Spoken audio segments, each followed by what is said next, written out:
Estuve revisando los talleres sobre geografía humana y veo que hay dudas. Vamos a ir revisando punto por punto, ¿sí? Resulta que el planeta Tierra ha sido dividido en 6 continentes, que ustedes ya los conocen: Asia, América, Europa, África, Oceanía y la Antártida. De todos esos continentes, el más extenso es Asia. Y curiosamente, Asia, además de ser el más grande del mundo, también es el más poblado. Es el continente donde se concentra la mayor cantidad de población. Y pues al tener tanta población, ¿qué vamos a encontrar? Que también tiene una alta densidad de población. La densidad de población es el número de habitantes que viven en un espacio, ¿sí? Entonces vamos a encontrar como muchas personas viviendo en poco espacio. Pero sí es importante tener en cuenta que Asia es de los continentes más extensos y más poblados. ¿Por qué Asia ha sido uno de los continentes más poblados? Porque en épocas anteriores la natalidad fue muy alta. En el caso de China, que es uno de los países que hacen parte de Asia, pues tiene mucha población y debido a esto, en el año 1979 se creó una política demográfica conocida como la política del hijo único, que tenía como objetivo frenar el crecimiento demográfico, porque es que había demasiada población y había que hacer algo para disminuir la natalidad. Entonces solo se permitía un hijo por pareja. Pero esta política demográfica no funcionaba de la misma manera en las zonas rurales. En las zonas rurales, ¿qué íbamos a encontrar? Que sí se permitían 2 hijos.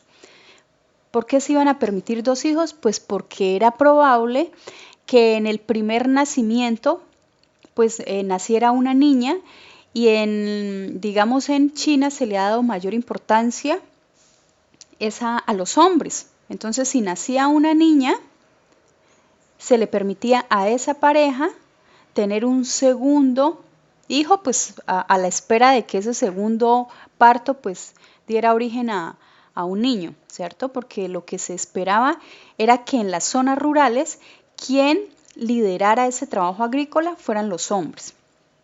Y también porque se permitía, digamos, tener 2 hijos en las zonas rurales, porque las zonas rurales son las que producen los alimentos y allí pues se necesitan más personas para trabajar el campo. ¿Cuáles son algunos impactos negativos del crecimiento desmesurado de la población? Resulta que entre más población haya, va a haber más consumo, más personas comprando cosas, más personas alimentándose, necesitando zapatos, ropa, bueno, en fin. ¿Y todo eso de dónde proviene? De la naturaleza, o sea que estaríamos ejerciendo mucha presión a la naturaleza, estaríamos extrayendo muchos recursos naturales, pero también hay otro aspecto importante, es que si consumimos, también se van a generar residuos, o sea que vamos a ver más basuras. Se van a extinguir muchas especies de animales, de plantas, y algo también importantísimo es que van a aparecer las enfermedades. Y un ejemplo de ello, pues estamos viendo en este momento la pandemia por el COVID-19. El territorio colombiano está integrado por 3 etnias, pero además debemos tener en cuenta que hay una población mestiza que es mayoritaria. Cuando hablamos de población mestiza, hacemos referencia a esa población que ha sido el resultado de una mezcla étnica. Y cuando hablamos ya de grupos étnicos propiamente dichos, son aquellos que conservan más su esencia cultural. Entonces tenemos la etnia afrodescendiente, que es la población afro, resultado de toda la población que vino de África. Tenemos a la población indígena, que es nuestra población nativa, los que existían aquí a la llegada de los españoles y que todavía se conservan varios grupos. Muchos fueron exterminados por las enfermedades y por el maltrato que les daba la población española, pero todavía existen indígenas en nuestro territorio. Y tenemos a la población gitana, que son pueblos provenientes de otros lugares, principalmente de Asia. Incluso hay datos que nos ubican a la población gitana en Europa, y esa población gitana llegó en todo ese proceso de colonización por parte de los españoles. Entonces los gitanos llegaron aquí a territorio americano. Entonces esas serían las tres etnias que tenemos aquí en Colombia: los afrodescendientes, los indígenas y los gitanos. Y recordemos que también tenemos población mestiza. La población afrodescendiente la vamos a ubicar principalmente en todos los departamentos que quedan hacia la costa pacífica y los departamentos que quedan en la costa Caribe, y aquí vamos a incluir a San Andrés y Providencia. La población indígena la vamos a encontrar principalmente en toda esa parte de la Amazonía, de la Orinoquía, incluso en la costa pacífica también hay comunidad indígena que tiene, digamos, relación o interacción con la población afro, y tenemos también en los departamentos del Cauca, Nariño y en la Guajira. La población romaní, que también es conocida como la población gitana, la vamos a encontrar principalmente en Bogotá y en los departamentos de norte de Santander, Tolima, Antioquia y Sucre. En el caso de Santander, principalmente la población gitana se encuentra en el municipio de Girón. Si alguna vez han ido a Girón, se habrán dado cuenta que en el parque hay mujeres gitanas que leen la mano. Entonces es la población romaní. Como hay tanta diversidad étnica en nuestro país, el Estado colombiano tiene la obligación de protegerlo. ¿Y de qué manera el Estado colombiano protege nuestra diversidad étnica? Creando leyes, creando instituciones, creando programas para protegerlos. La Constitución de 1991 es fundamental porque recordemos que ahí se habla de diversidad étnica y cultural. También está la ley de lenguas. Las poblaciones, o más bien las etnias de nuestro país, además del español, también tienen su lengua nativa. Y la ley de lenguas protege estas lenguas propias.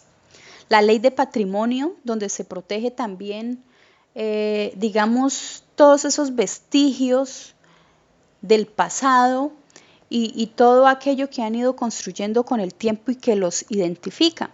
Por ejemplo, tenemos en la parte del Huila algunos vestigios de comunidades indígenas, que es incluso un parque arqueológico que se llama San Agustín, y hay otro por ahí cercano que se llama Tierra Adentro. Entonces la ley de patrimonio lo que hace es conservar estos vestigios de aquellas culturas que existieron en el pasado, pero también de todo aquello que nuestras etnias han ido construyendo con el tiempo.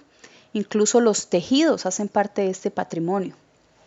Hay una institución que se llama el Ministerio de Cultura, que también se encarga de proteger y de promover la cultura. Cuando vemos la presentación de danzas o la exposición de tejidos, de trabajos realizados con arcilla, esto precisamente es una manera de ¿qué? De promover y de proteger la cultura de estas etnias, para que este legado perviva y no desaparezca.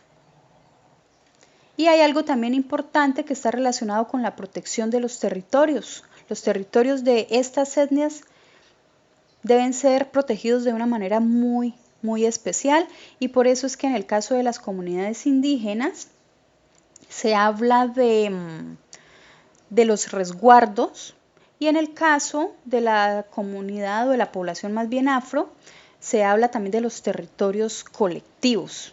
Incluso en el caso de la población romaní o de los gitanos se habla de las cumpias. ¿Cuál es la región de Colombia que concentra más habitantes? Recuerden que la disponibilidad de alimentos es un factor clave.